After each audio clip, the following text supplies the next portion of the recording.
Hare Krishna. I'm back. We're going to read from Canto 2,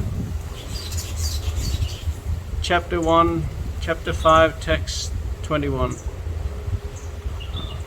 Narayanam namaskritya naram chaiva narottamam devim saraswatim vyasam tato jayamudhirayat nasya pravesya bhadrasya nityam bhagavata sevaya bhagavati uttamastloke bhakti bhavati naishtaki. Om namo bhagavate vasudevaya. Om namo bhagavate vasudevaya. Om namo bhagavate vasudevaya.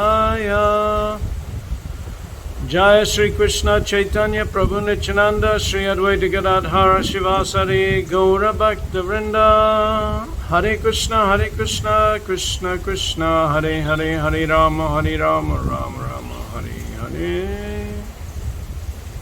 Om Agyantarmyandasya Gnana Shalakaya Chakshur Militam Jena Tasmai Shri Gurave Namaha. Vanchakalpa Trupyascha Kripa Sindhubhya Evacha Patitanam Pavanebhyo Vaishnavebhyo Namo Namaha. Pay my respectful obeisance to all the Vaishnava devotees of the Lord. Ki Jai. Unto Vedavyas, the Supreme Personality of Godhead. Unto Lord Brahma and Sri Narad, the stars of this part of the Srimad Bhagavatam. So we previously read up to text 20. I can read that again just to let you know what it was. Text 20, O Brahmana, the superseer, the transcendent Lord, is beyond the perception of material senses of living entities because of the above mentioned three modes of nature. But he is the controller of everyone, including me. The Lord, who is the control of all energies, thus creates by his own potency. Text 21. Eternal time, the fate of all living entities, and their particular nature for which they were created. And he again merges them independently.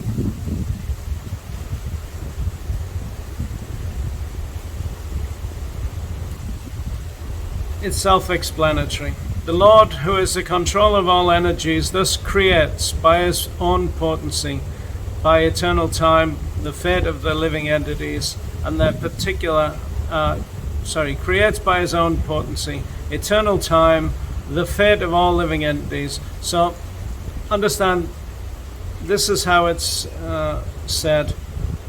There's some commas going on here that are a bit strange. The Lord, who is the controller of all energies, thus creates, so three commas so far, another one by his own potency, another one eternal time, and then another, and then another, and then another. Wow, that's a lot of commas. Anyway, he creates eternal time, he creates the fate of all living entities and their particular natures. That is, their natures that they've assumed under the modes of nature. So, in chapter 17, it's asked about this this whole idea of people acting under the modes of nature. Just the beginning of this chapter is talking about this subject matter. And the Lord's explaining that people have an acquired nature according to the modes under which they operate. And then he also merges them into nothingness, into stillness, and then again they take birth again. So they go to a specific place. Maybe they go to sleep, maybe they go to a hellish place, or maybe someone goes to a heavenly place, or that again maybe someone goes to a heavenly place, or maybe at the end of Brahma's day or Brahma's life, etc., they go back into the body of the Lord, and they'll come out again when it's time for another round of creation, if they didn't attain perfection, or if they particularly would like to do a service for the Lord. It's mentioned that some demigods, they take rebirth again as themselves in order to continue with that service for the Lord. Text 22. After the incarnation of the first Purusha, Karana Navashai Vishnu, it says Navashai here, but later it says Dagashai. The Mahatattva, or the principles of material creation, take place. And then time is manifested. And in course of time, the three qualities appear. Nature means the three qualitative appearances. They transform into activities. So we heard Lord Brahma mention about the three modes of nature that transform into activities and knowledge and the creation as such. So goodness, passion, ignorance. When a person acts under those modes of nature, then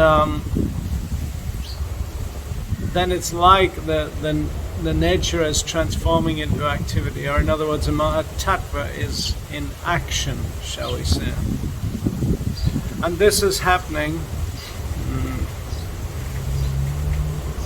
when time is manifested to give the living entities a sense of coming into being and then leaving. And this will give them, time is a very great friend, death is a very great friend to everyone. They said that death is always lurking on the backside and comes over our shoulder to greet us. And then it overtakes us, and then it's standing before us, death.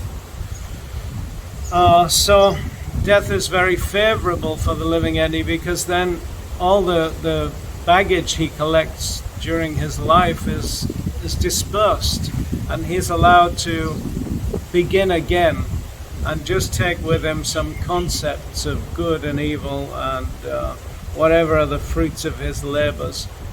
But he gets rid of all the material items and can just begin again afresh with a new birth. So death is very kind to the living entity. Text 23. Material activities are caused by the Mahatattvas being agitated. Yes, the modes, they transform into activity, so the Mahatattva is in action, shall we say.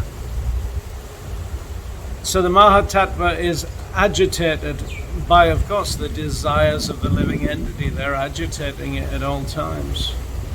At first, there is transformation of the modes of goodness and passion, and later, due to the mode of ignorance, matter, its knowledge, and different activities of material knowledge come into play. Text 24. The self-centered materialistic ego, thus being transformed into three features, becomes known as the modes goodness, passion, and ignorance in three divisions. Namely, these are the divisions: the powers that evolve matter, knowledge of material creations, and the intelligence that guides such materialistic activities. And then Brahma says, Narad, you are quite competent to understand this. So that's a little complimentary thing to mention to Narad, that he is born from Brahma's, the best part of Brahma, which is Brahma's deliberation. So a function of the intellect is to deliberate on something, to try and find out the truth within that thing, to see if this thing is good for one's well-being or not good. So to deliberate on something means to meditate and try and find what is the inner understandings of that item. So Narad himself is a personification of Brahma's deliverance. Therefore he's saintly. So the materialistic concept of thinking in terms of I and mine, these can be under the different modes of nature. You can have a concept of yourself and what you own and what you are and what you think. Under the mode of ignorance, you can be ignorant towards other people, and therefore the world revolves around you. And in this mode, you're often accompanied by darkness and things that have a darkened feature about them, creatures and settings, etc.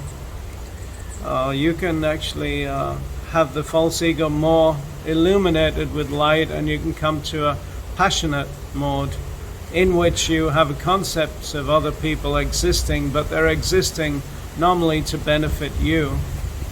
And then you can have more light there, and then you see that everyone exists in a certain position, and you would like to help them to go higher to a better position. And so your materialistic ego is still being enforced, because by these people being helped, you get a sense of self-satisfaction, and you know that it's for your own betterment. But at one point, if you drop that materialistic ego and you just surrender to the Lord, and you allow the Lord to take care of whether something is successful or not, and you just give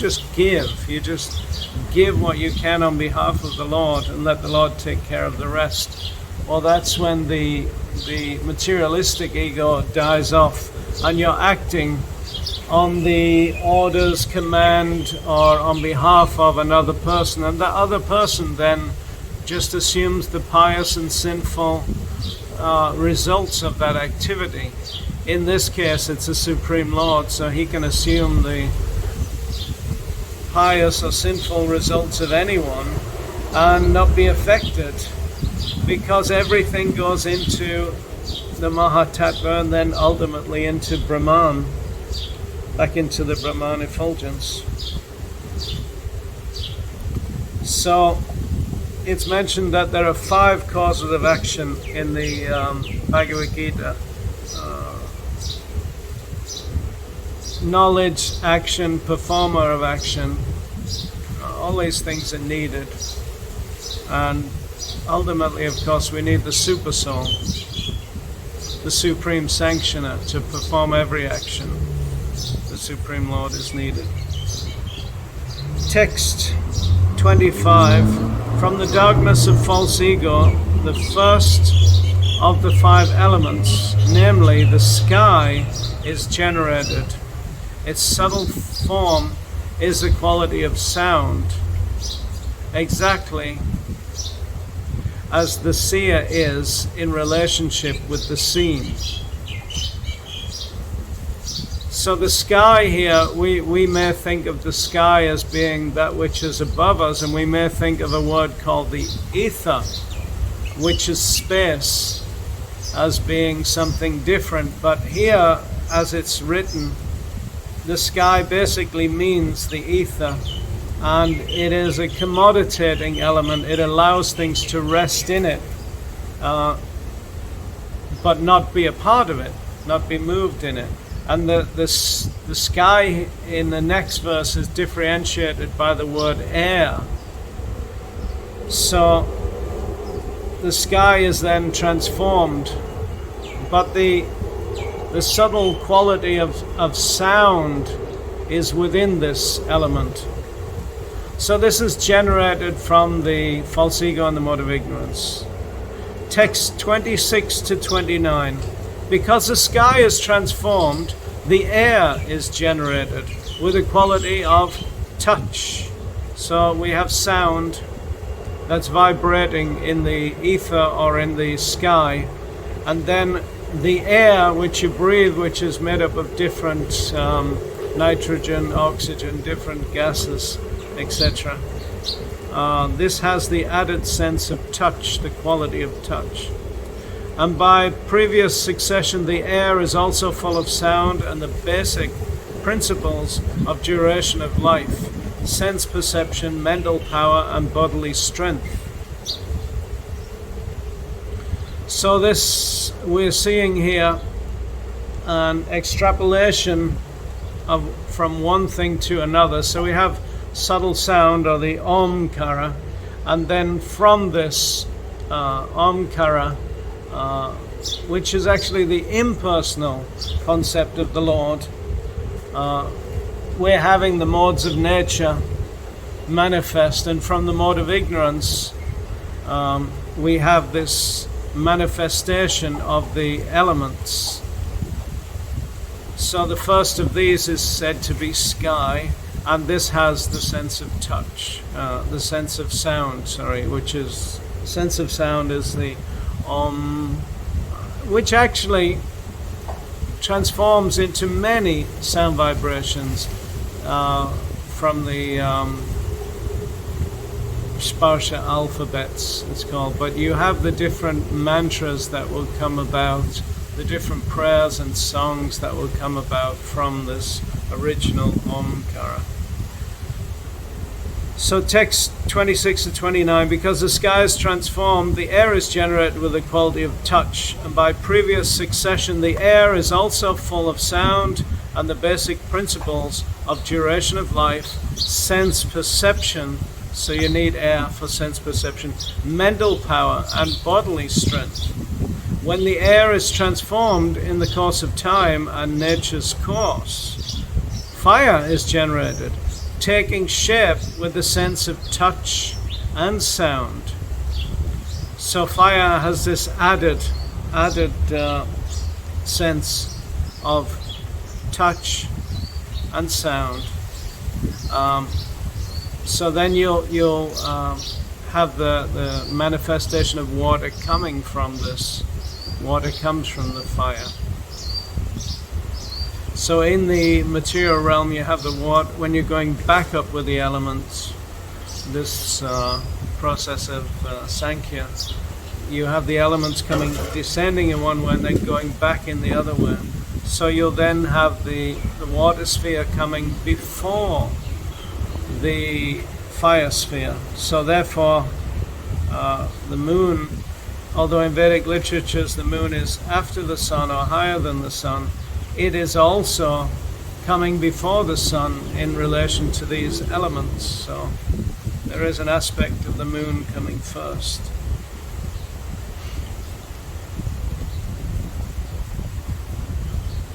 When the air is transformed in course of time, so time is a mixing ingredient, you understand, with its 24 material elements, and then we have time, of course.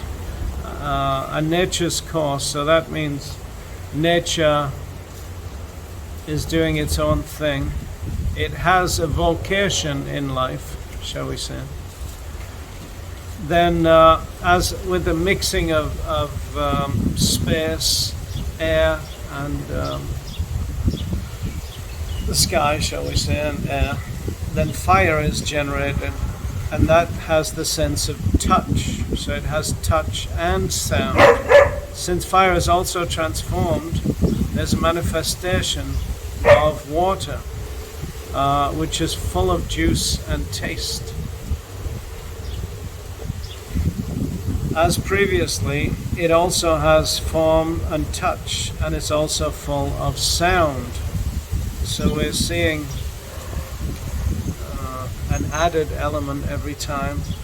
So we also, within water, we have taste, and then we have form, and we have touch and sound. So fire is generated taking shape. So in other words, assuming a form. When it takes shape, it has a form about it.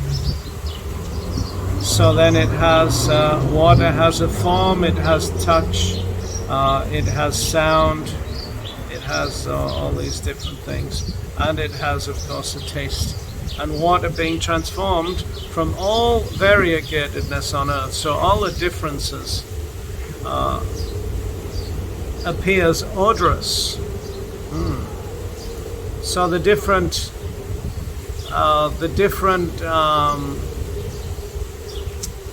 things that the water passes through, the air, and it passes then through other substrates, and then it gets certain odors about it. So then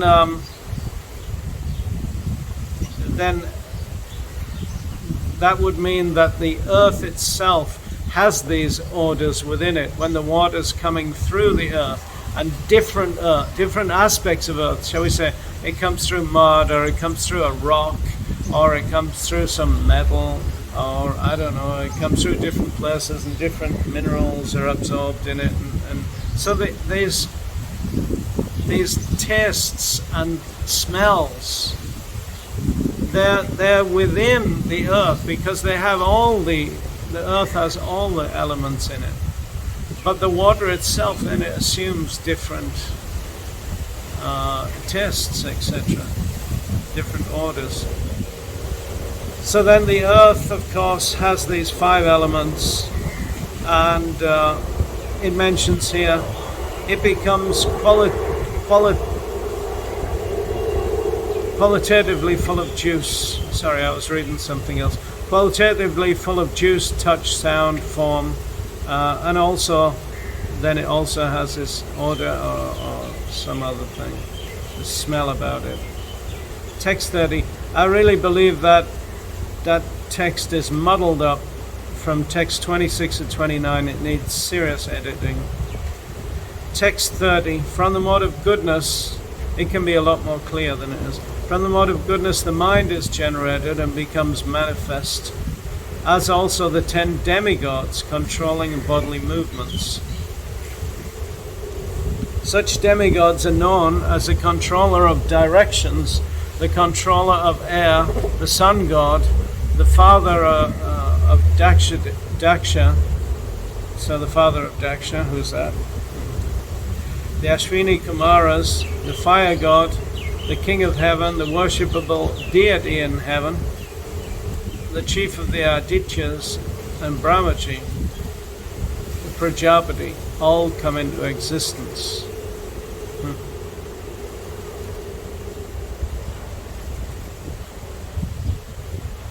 So in other words, it's straightforward that the mode of goodness is generating the mind, and the demigods are supposed to have the clearest mind, maybe be the nicest people on behalf of others. So these are the demigods in the material realm that have human forms.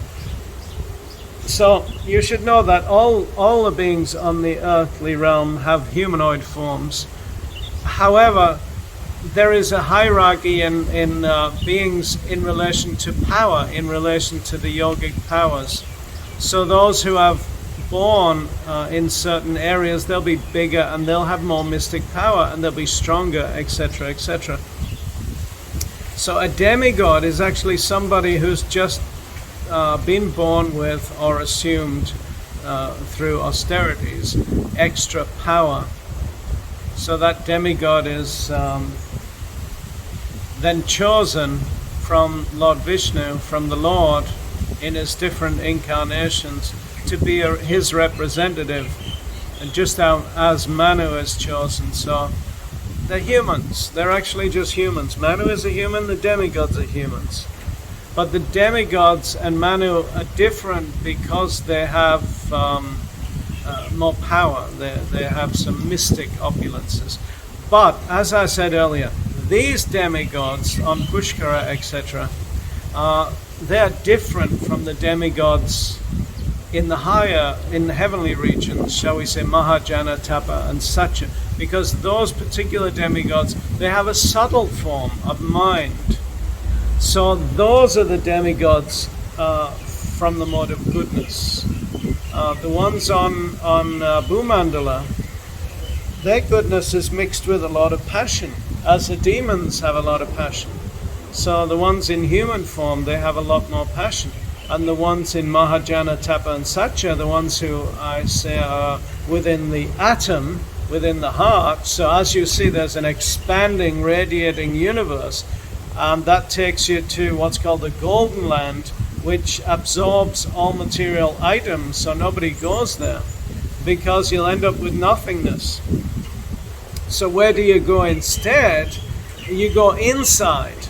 And you have to go inside in meditation. Of course, you can't walk inside the body. You can't walk inside the heart with your present body. So you have to go in the body of your mind. And that body of your mind is smaller than the atomic molecules. So therefore, you can go within the atom. And when you go within the atom, you get mystic cities. So you practice this anywhere throughout the human form. You practice going into your mental body. And then you may take bath in the lakes atop Meru, and then you may receive mystic powers, and your body may become very strong, and you may be able to control other beings or move your body by thinking of a place and then appearing in that place, manifest your body there. You may be able to hear the other sounds of other beings in different areas, see what people are thinking, perhaps foretell your own death or destruction.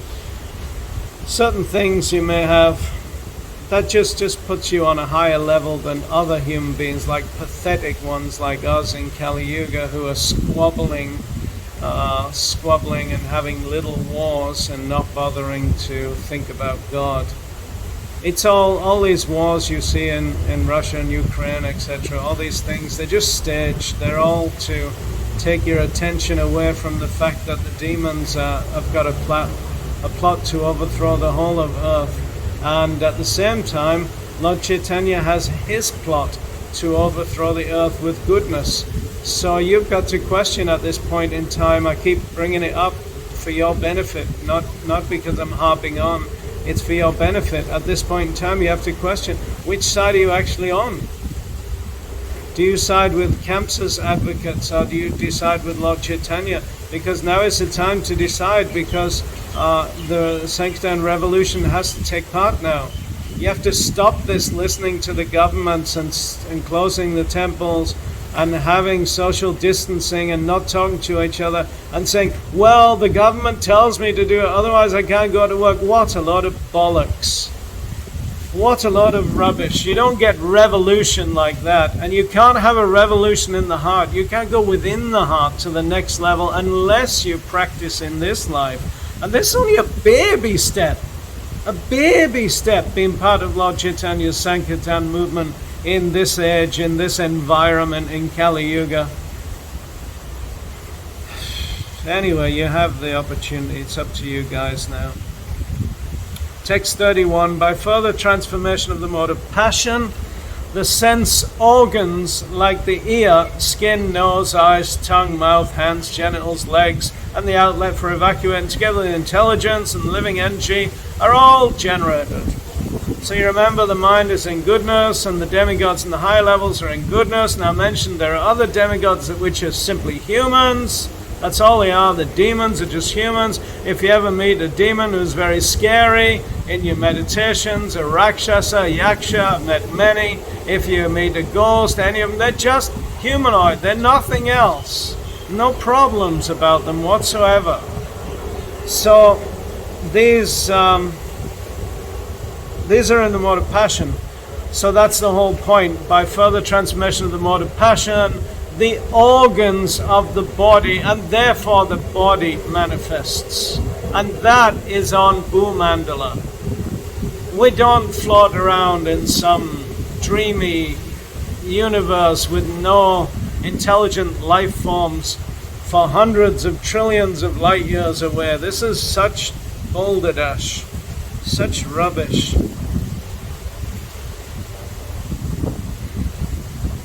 So all these beings that are representative of the Lord, they all come into being slowly to make the universe an organized place. It has organization.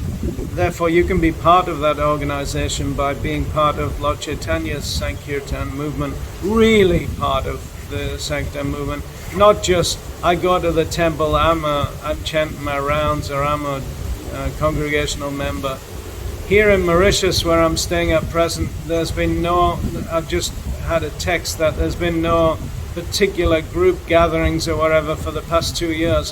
What a load of wimps. I am shocked that devotees can be proud to say that they haven't had any gatherings for 2 years. It's a disgrace. They should all be ashamed of themselves. People need to get together and make an army and revolt against the government in favor of the Sankirtan movement. It is the only way you'll put an end to the world takeover. You'll all find soon enough you don't have any time left. It is right now where you're on the cusp of the light and the dark, and it's up to us to make a move now. It is not that it has to be made a move later. It's already too late. So if you don't make a move now when it's too late, you'll leave the planet and you won't even be classed as a devotee. Why? Because you're a follower of Kamsa. Anyone who's not taking part in the Sankirtan movement fully at this point, fully, is not representing Lord Chaitanya. It's not enough just to follow the principles and chant the Maha Mantra and read scripture. That's wonderful, and you need to read in the mood of Shabda. You need to go deep into these, but at this point in time there's other things required also. Stand up and be counted as one of the Lord's Angas and Upangas. Text 32, O Narad, best of the transcendentalists. The forms of the body cannot take place as long as these created parts, namely the elements, the senses, the mind, and the modes of nature, are not assembled. Text 33, thus, when all these became assembled by force of the energy of the Supreme Lord, this universe certainly came into being by accepting both the primary and secondary causes of creation. It's straightforward. The Lord is the primary cause of creation. Lord Brahma is the secondary creator, and then the secondary creation comes about from false ego in the mode of ignorance, sound vibration, Omkara, then manifesting all the different elements, manifesting the mind, manifesting the demigods, manifesting the bodies, the senses of all these beings. And don't forget, demigods and demons are brothers, so they're both alive at exactly the same time. And when you find out how time is actually structured in the universe, not how the bogus scientists or even devotee scientists say with their bogus understandings, but how Srimad Bhagavatam says it, you'll find out that these beings of Srimad Bhagavatam, they're actually still around. They're all still here watching all the personalities in Srimad Bhagavatam, and some are not very old at all. For some of these beings, when they go back home, 5,000 years of Lord Krishna was just 1 minute of time ago, so they're only 1 minute older, and they can come back here at any time. 5,000 years have gone past, as an example, that is. It depends which island you go to in the universe as to how time passes. So for 100,000 years to pass here, that's a long time. 100,000 years here in Kali Yuga. Only 1 year has to pass on Shakadweep. Understand that. And if you go out to Pushkaradweep, only 24 hours has to pass. So what if 12 hours pass? Then 50,000 years have gone by. So 12,500 years going by. That's 15 minutes. So then we'll take half of 15, 7.5 minutes. Then we could say 6,000 years. So just a few minutes ago, the beings like Narada, etc., who were with Lord Krishna 5,500 years ago, they may go straight to Pushkara and only 5 or 6 minutes has gone by. Nothing more. You have to understand the truth of the universe as it is, as Vyasadeva presents it, how Brahma's presenting it here, not how it's presented by bogus scientists. So the universe certainly comes into being by accepting the primary and secondary causes for creation, This, of course, is the cause of all causes, the chapter title, so that's the Lord. And then after that, don't think that it's thrown together haphazardly. The universe has a structure all the way, every inch of it, there's a structure to the universe. Text 34. Thus, all the universes remained thousands of eons within the water. This was, in brackets, the causal ocean. And the Lord of living beings entering into them caused them to be fully animated. So, of course, this text is different to the others because this text backtracks. So we're talking about a universe that was created with certain parts in seed form. But that isn't including the parts that are unwrapped with time, because time makes action. Time causes action. And for action, you need the senses, you need the mind, you need the demigods, you need the constituents of material nature, the 16 ingredients, the 24 material ingredients. You need these things, the working senses, the knowledge gathering senses, all the different mahabut. Anyway, you know the point, you know the whole concept. But this text here, 34, is talking about the universes that remain thousands of eons within the causal ocean. And then Garbhodakshaya Vishnu, the Lord entered as Garbhodakshaya Vishnu and laid on the causal ocean at the bottom. And then he animated everything as a supersoul. The supersoul brings everything to life. Without the supersoul, there is no life within the body. So this is different to the other text. Maybe that would indicate that Brahma's not speaking here. Let's read on and see who is actually speaking at this point, because it's different. Text 35, the Lord, Mahavishnu, although lying on the causal ocean, came out of it, and dividing himself as Hiranyagarbha, that means the Lord of all the universe. Lord Brahma is also named after the Lord of Garbhodakshaya Vishnu, Hiranyagarbha. He entered into each universe and assumed the Virat Rupa with thousands of legs, arms, mouths, heads, etc. So we've learned about this Virat Rupa already, and we're going to hear about it again here. Text 36. Great philosophers imagine that the complete planetary systems in the universe are displays of the different upper and lower limbs of the universal body of the Lord. So we're beginning to hear about it again, maybe from a different angle this time. Just remember, the universe is the Lord. We are servants of the Lord. That's why I'm harping on about this moment in time, because we get a chance to shine. Devotees of the Lord can shine at this time because we are devotees of the Lord. The universe is the Lord. We have already given ourselves to the Lord. Why do we want to take that back and then give our power to the government? Why do you want to give our power away? We're independent entities. We have free will.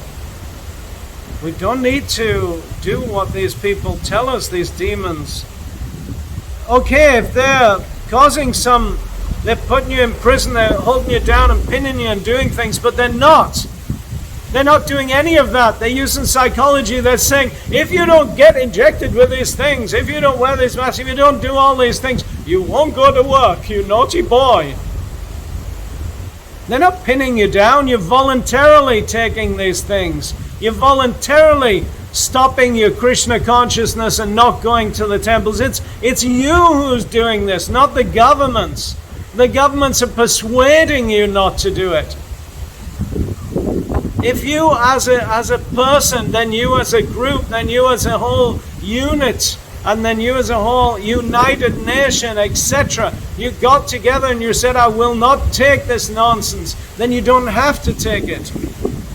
But as long as you take it, then it's you who's doing it, and therefore you're not representing the Lord in this case. So we're now hearing about the Virat Rupa again, so possibly this is Vyasadeva speaking. Let's see what what avenue this takes. Text 37, the Brahmanas represent his mouth in the Vedic universe. So the Brahmanas are those who speak, and speak what? Speak the truth. Therefore, I apologize to everyone if I'm speaking the truth on behalf of the Lord. The Kshatriyas are the Lord's arms. Do we have any Kshatriyas? Do we have any powerful people who will actually stand up? Or have the demons put enough Roundup in the food and spread the air with enough, chemtrails, so that all the testosterone in the males has disappeared and everyone's become wimps? The Vaishyas are the Lord's thighs. Yeah, they want to walk to work because they can't bear to be without money. The Sudras are his legs because they can't think of nothing else but money, money, money. If you're a Sudra, that's even better because Sudras are happy with serving. So be a Sudra for the Lord, and that means you're happy with your service. Sudras are content by doing service to others. Vaishyas want to be served. Kshatriyas, they want to dictate. Brahmins, where are they? I'm not sure where they are. They want to tell people the truth. Anyway, we have the Supreme Brahman speaking, Brahmana, Lord Brahma, or we have Vyasadeva speaking, the Supreme Personality of Godhead. What more do we want for the truth? It's here. Sudras are born of the universal legs of the Lord. Text 38. This is according to Varna. You have Varna and you have your ashram. Text 38. The lower planetary systems, now here's another view, up to the limit of the earthly stratum are said to be situated in his legs. The middle planetary system, beginning from Uvaloka, are situated in his navel. So we heard something different previously. We heard that there were 7. Do you remember? There were Atala, Vitala, Sutala, Talatala, Mahatala, Rasatala, and Patala. So those are the 7. And then we heard Mahitala was the waist of the Lord, around the navel. But now we're hearing around the waist of the Lord. So now we're hearing that the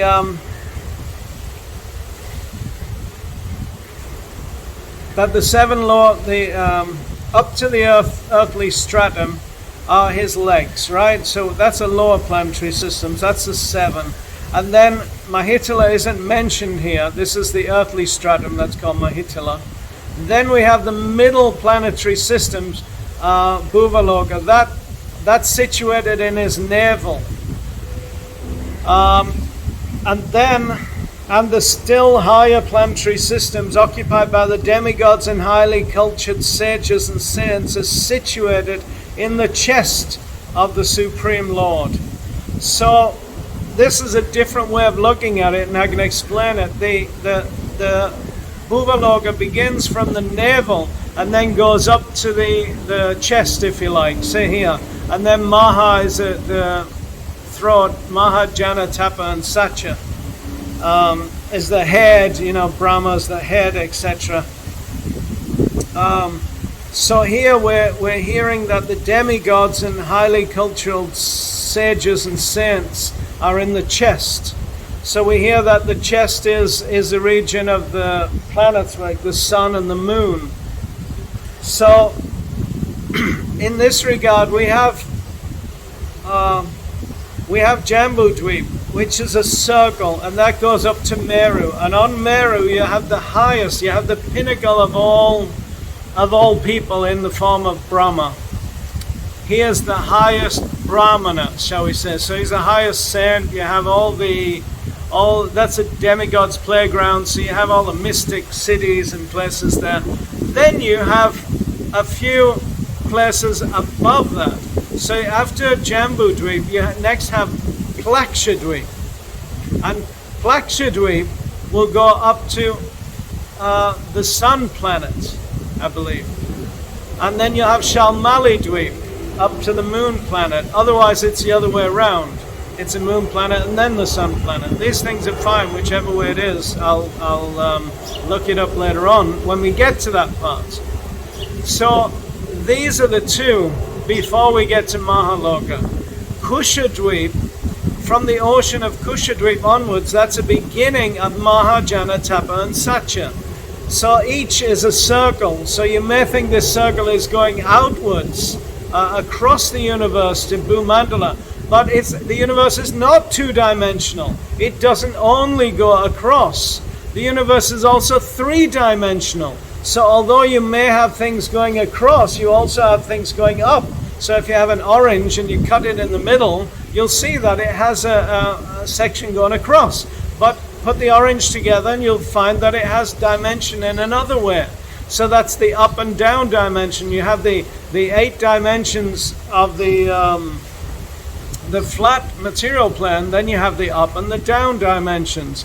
So each island is actually a circle, a sphere, and that sphere has an upper region and a lower region. So Jambudweep has a counter side to it of Atala Loka. Therefore, in Kali Yuga at present, when people are sinful, we are ruled by Atala Loka.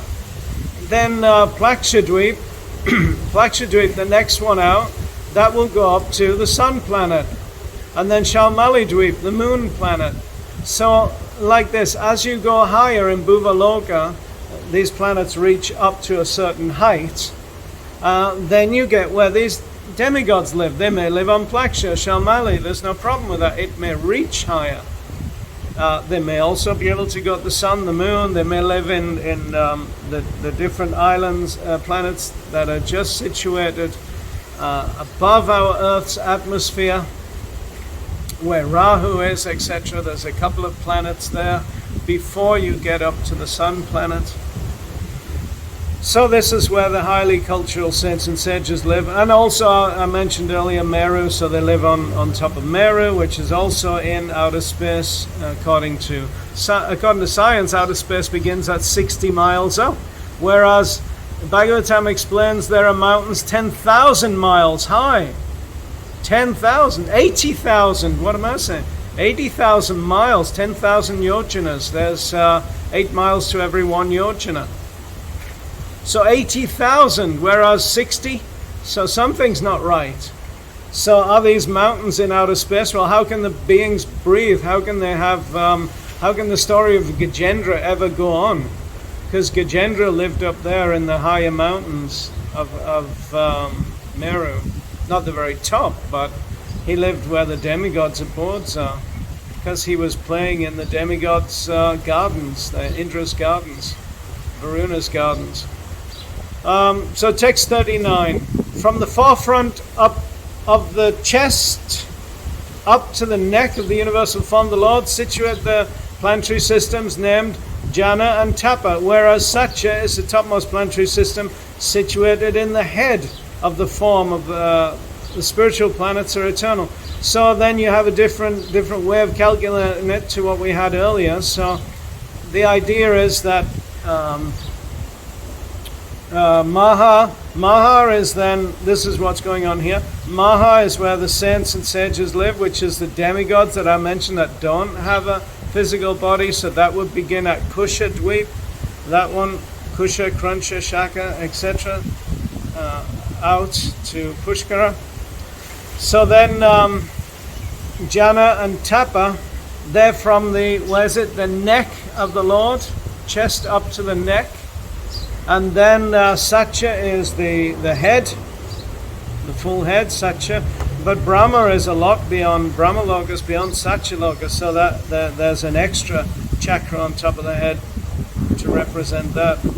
Text, and they mentioned spiritual planets are eternal, so we should understand they're above the modes. These others are all within the modes. In other words, up to the mode of goodness, whereas Bhumandala is passion. So you have this lower region, Patala Loka, this whole idea of Patala, where the lower beings, and Marcha, where us beings of death, we born and we die quickly on Marcha Loka.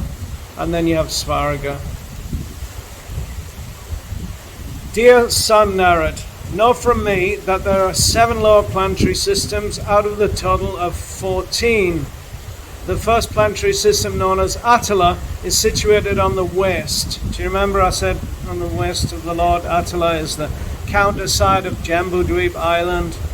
That's why the demons can come through the water and be here. They can come through different regions, different holes in the earth, and they can come to earth very easily. The Nagas, Ulupi, came to grab Arjuna, and she took him down through the water to her place in the lower planetary system. She's a Naga, so obviously she lives in Rasatala or Patala, where the other Nagas live. My dear son Narad, know there are 7 lower planetary systems out of 14. The first planetary system, known as Attila, is situated on the west. The second, Vitala, on the thighs. The third, Sutala, is on the knees. Fourth, Talatala, yes, I got it right, on the shanks. Fifth, Mahatala, on the ankles. The sixth, Rasatala, on the upper portion of the feet. And the seventh, Patala, is on the soles of the feet. That's the very low regions. And what is in the low regions? Do you know what's in the low regions? Some special place. It's actually the place where the ancestors live.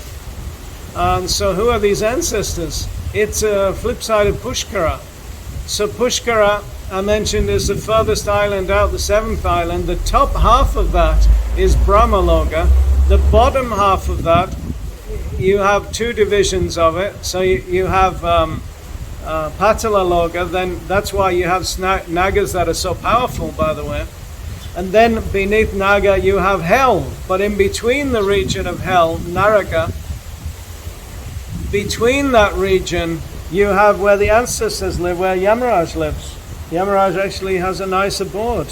And that's the southern island of Pushkara. If you're looking at the demigods in the north, and other ancestors are in the south, well, this is what I'm mentioning here. It's hard to understand because 3-dimensionally it has a flip side going up, so then you have a top and bottom. So looking at it 2-dimensionally from Pushkara, because these beings have a humanoid form, don't forget, as well, then you're looking at an island which has a north and a south divide, so it's really that simple what the Bhagavatam explains.